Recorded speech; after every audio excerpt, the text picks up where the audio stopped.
మద్యం ముడుపుల సొమ్ముతోటి వందల కోట్లు కొన్నారంట. అలాంటిది ఓట్ల కొనుగోలుకి అన్ని కోట్లు వాడిన విషయంలో అసలు పార్టీని ఈసీ రద్దు చేస్తుందా లేదా? అసలు లిక్కర్ స్కామ్ పై ఏ విధంగా దృష్టి పెట్టబోతుంది? మరి దీని గురించి విశ్లేషించుకోవడానికి మనతో పాటు సీనియర్ జర్నలిస్ట్ డివి శ్రీనివాసరావు గారు ఇప్పుడు మనతో ఉన్నారు. నమస్తే సార్. నమస్తే సార్, మరి వందల కోట్లతోటి ఓట్లు కొన్నారంట. అలాంటిది ఓట్ల కొనుగోలుపై వందల కోట్లు వాడిన విషయంలో అసలు ఈసీ ఈ పార్టీని రద్దు చేస్తుందా? అసలు ఏ విధంగా ఉండబోతుందంటారు? చెవిరెడ్డి భాస్కర్ రెడ్డి ఉండచోట ఉండడు కానీ మొత్తానికి అసలు జగన్మోహన్ రెడ్డికి అసలుకే ఎసరు తెచ్చాడు.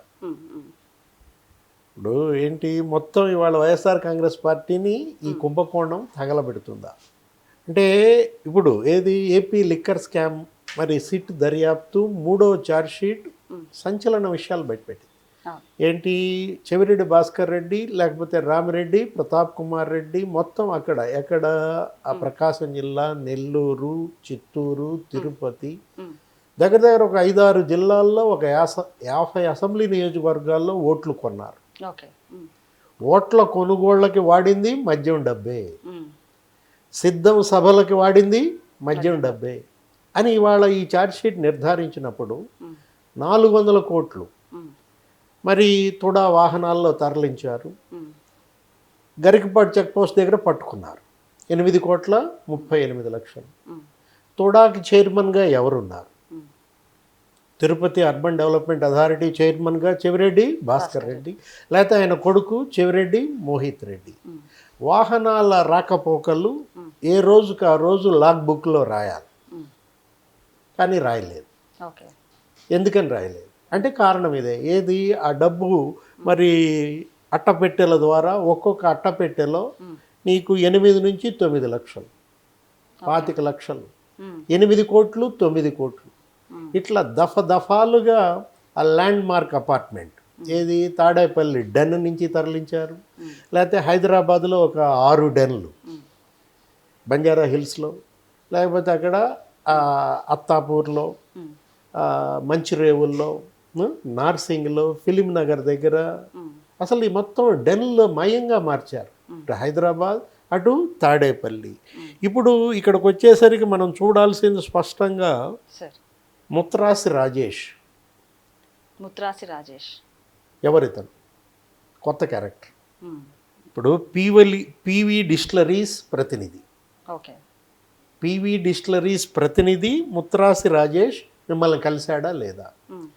అతని ద్వారా ఎంత ముడుపులు మీకు అందాయి? నెక్స్ట్ గుండం కృష్ణారెడ్డి, కొత్త క్యారెక్టర్. అంటే ఇతనెవరు? B9 beverages private limited. ఇప్పుడు B9 ఆ బేవరేజెస్ ఆ ప్రతినిధి మరి గుండం కృష్ణారెడ్డి మిమ్మల్ని కలిశాడా లేదా? ఎంత ముడుపులు ఇచ్చారు? స్పష్టంగా సిట్ దగ్గర ఆధారాలు ఉన్నాయి. వాళ్ళ కాల్ డేటా డీటెయిల్డ్ రికార్డు, లేకపోతే వాళ్ళకి ఆ గూగుల్ టేక్అవుట్ మొత్తం. అసలు ఈ వాహనాలన్నీ కూడా దగ్గర ఒక 5-6 టోల్ గేట్లలో నీకు సీసీ కెమెరాల్లో ఉన్నాయి. ఇప్పుడు స్పష్టంగా నీకు చెప్తున్నాను, AP 39 BV 3259 ఎవరి వెహికల్? 3259. ఈ వెహికల్ మరి మీదా కాదా? Next AP 03 TA 4666 4666. ఈ లారీ ఎవరిది? ఫలానా ఫార్చునర్, తుడాకు సంబంధించింది, చెవిరెడ్డి భాస్కర్ రెడ్డికి సంబంధించిన ఫార్చునర్ వాహనం. నెక్స్ట్ వాళ్ళ లారీలు, ఆ లారీ నంబర్లతో సహా మరి వాళ్ళ డ్రైవర్లు, ఆధారాలు, కట్టల డబ్బులు. అట్టపెట్టెల్లో ఎవరిది చెప్పింది? ప్రణయ్ ప్రకాష్. అక్కడ den in charge, Tadepalli den in charge Pranay Prakash.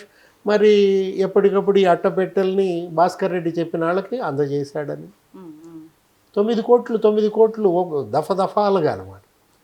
ఆ మొత్తం రామిరెడ్డి ప్రతాప్ కుమార్ రెడ్డి, కొత్తగా మనకు వచ్చిన పేరు, ఆ కావాలి మాజీ ఎమ్మెల్యే.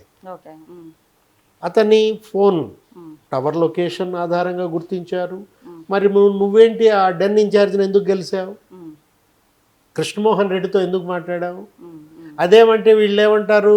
OSD ఆయన, మా జగన్మోహన్ రెడ్డికి OSD, మేము జగన్మోహన్ రెడ్డితో నేరుగా మాట్లాడలేం కాబట్టి కృష్ణమోహన్ రెడ్డితో మాట్లాడామంటారు. మరి ప్రణయ్ ప్రకాష్ ఎందుకు మాట్లాడావు? సరే ఇప్పుడు చూసుకుంటే మీరు అన్నట్టు అన్ని కొత్త క్యారెక్టర్స్ అయితే బయటపడుతున్నారని చెప్పొచ్చు.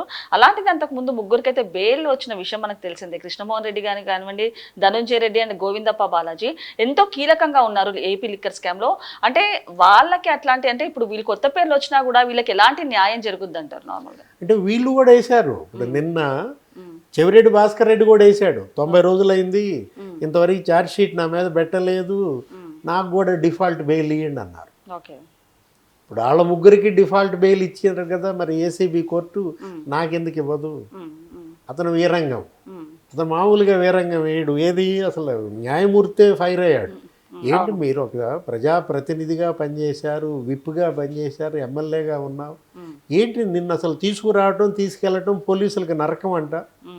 ఇక మిమ్మల్ని వర్చువల్గానే జైలు నుంచి విచారిస్తామన్నారు. ఇప్పుడు ఒకటి ఇక్కడ ఇంకో కొత్త విషయం చెప్తా. చిప్పగిరి మహబూబ్ పాషా, ఎవరైనా పేరు చెప్పు. చిప్పగిరి మహబూబ్ పాషా ఇప్పుడు అలియాస్ వాసుదేవరెడ్డి. వాసుదేవరెడ్డి అంటే ఆయనే ఏది ఆ బెవరేజెస్ కార్పొరేషన్ ఎండీగా, లేకపోతే బ్రూవరీస్ బెవరేజెస్, మరి దానికి ఆయన హెడ్గా పనిచేశాడు. 2 పోస్టులు ఇచ్చారు. ఈ కేసులో A2. ఇప్పుడు వాసుదేవరెడ్డి పేరు మీద సిమ్ తీసుకోవాలి. ఎవరి చిప్పగిరి మహబూబ్ పాషా, అతని పేరు మీద సిమ్ నువ్వు వాడటం ఏంటి వాసుదేవరెడ్డి?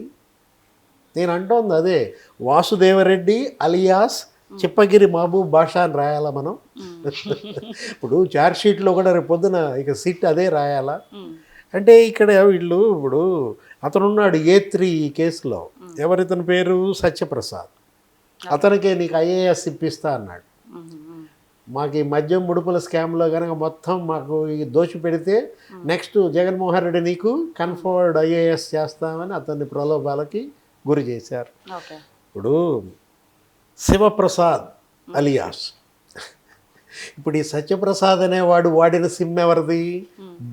బత్తెపాడు శివప్రసాద్ అంట. సరే, వీళ్ళందరికీ అసలు హెడ్ ఎవరైనా A1 కేసిరెడ్డి రాజ్, వసూళ్ల రాజా. ఆ కేసిరెడ్డి రాజా వాడిన సిమ్ ఎవరిది? చిన్నబాబు అంట. నెక్స్ట్ బత్తుల లీలా వరప్రసాద్ అంట. ఎవరి బత్తుల లీలా వరప్రసాద్, ఎవరి గోసంగి చిన్నబాబు, వాళ్ళ సిమ్ కార్డులు మీరు ఉపయోగించడం ఏంటి? అంటే డూప్లికేట్ సిమ్ కార్డులతో వీళ్ళు ఈ ప్రత్యుత్తరాలు, ఈ సంప్రదింపులు, ఈ చాటింగ్, అంటే ఏ విధంగా ఇదొక ఆర్గనైజ్డ్ క్రైమ్. ఇప్పటిదాకా జగన్మోహన్ రెడ్డి ఏంటి? ఆర్గనైజ్డ్ కరప్షన్ అనుకున్నారు. అవినీతిని వ్యవస్థీకృతం చేశాడు.